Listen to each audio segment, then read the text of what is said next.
You've been hiding in the shadows way too long.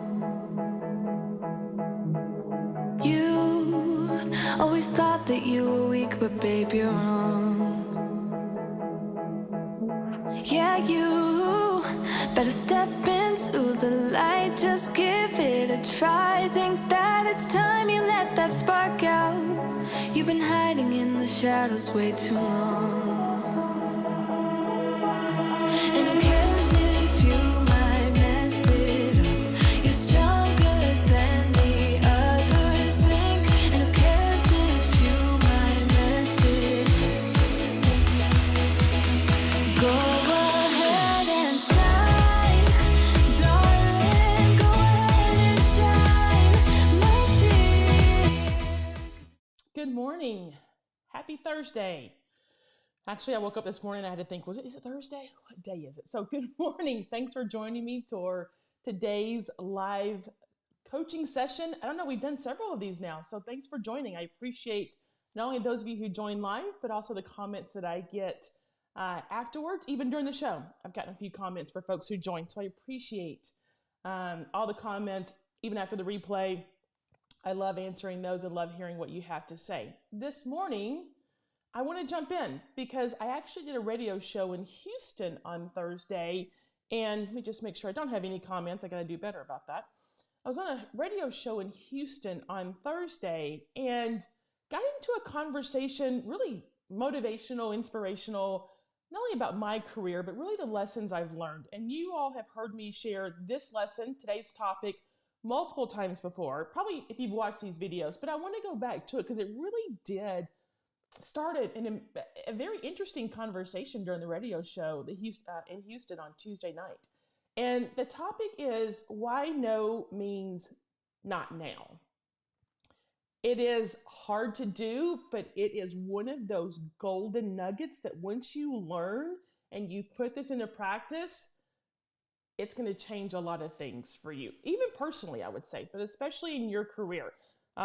You definitely want to do the why no means not now. I am looking down at the comments to see if anyone's joining us and anyone's making comments here. All right, if you don't know me, if you're new to these videos, I'm Cicely Simpson. You can think of me as your career strategist. I've spent 25 plus years in the legal field, business and politics. I am a CEO and entrepreneur now, owning my own business in Washington, D.C. And I am also helping you, teaching you 5 strategies, just 5, that I have used to excel in my career, to hold leadership positions in every position I've held. That's also going to skyrocket your career. So I'm teaching those 5 strategies. If you want to know more, head over to my website. You can also go to Barnes & Noble and Amazon. Check out the new book I just published with Forbes. Also has the 5 strategies in there, but reach out to me. Happy to answer questions. Okay, I want to go back. I'm watching my comments here, making sure no one's chiming in. I want to go back to today's topic. Why no means not now. Look, it is very easy to hear no and take it as a personal rejection. In fact, I think that's probably how most of us react when we hear no, whether that's in your professional life or personal life. When we hear no, we very often take it as it can be sort of soul crushing sometimes, depending on what you are asking for and depending on what the no response is about.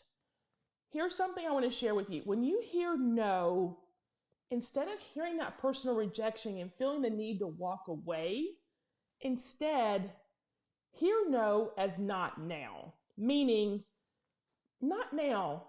Now is not the time to have that conversation. Let's come back later.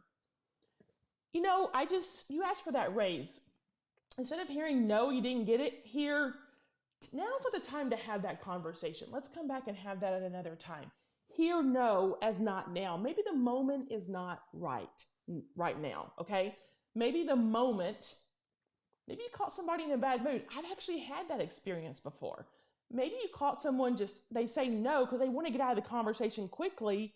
It's up to you to take that as a not now and come back and revisit the conversation at the appropriate time. Let me give you an example. When I first started at Dunkin' Donuts years ago, as their in-house lobbyist in Washington, I started out doing federal government relations. Then I did state and local, and then I took on international. So I was actually doing 4 jobs, 4, not 8, 4, doing 4 jobs. And I remember going to my boss at the time and saying, I was hired to do one thing, and now it's expanded into 4. And don't get me wrong, I'm not complaining. I love the work, and that job was one of the best jobs I've ever had in my life. But the lesson that it taught me was when I went to have that conversation about, I'm doing multiple jobs, I think I should be at the vice president's level. I should move up into really the leadership team and the officer corps of the company. I was told no.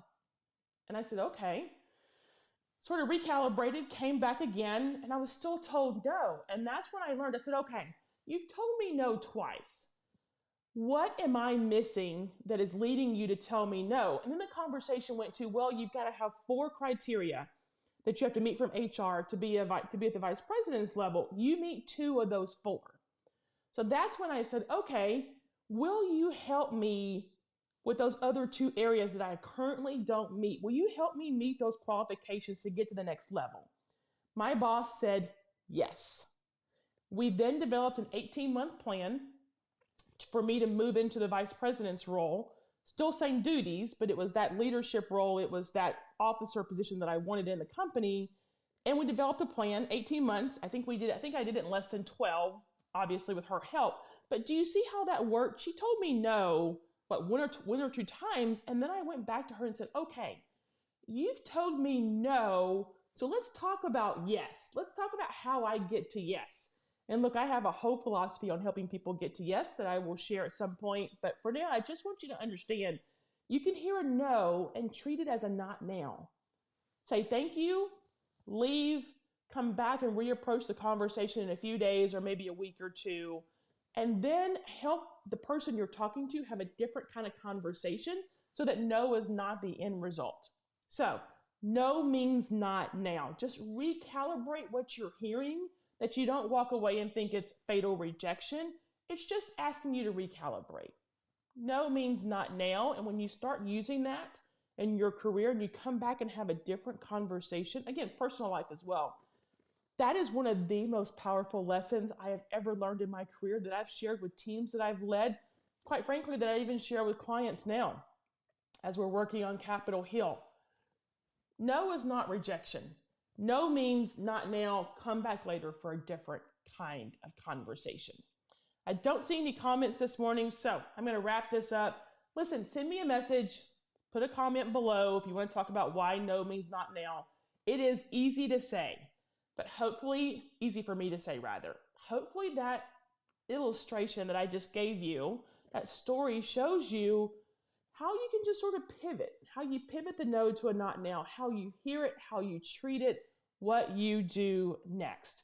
So send me a comment below. Some of you have been sending me private messages on LinkedIn or Facebook Messenger or Instagram. Please continue to do that. I look forward to hearing from you. Have a wonderful Thursday, a great weekend. I'll see you back here on Monday morning for our Monday morning meeting live video at 9:30 Eastern, 8:30 Central. Have a great day.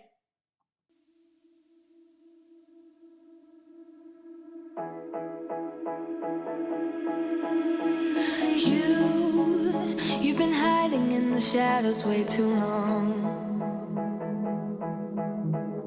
You always thought that you were weak, but babe, you're wrong. Yeah, you better step into the light, just give it a try. Think that it's time you let that spark out. You've been hiding in the shadows way too long.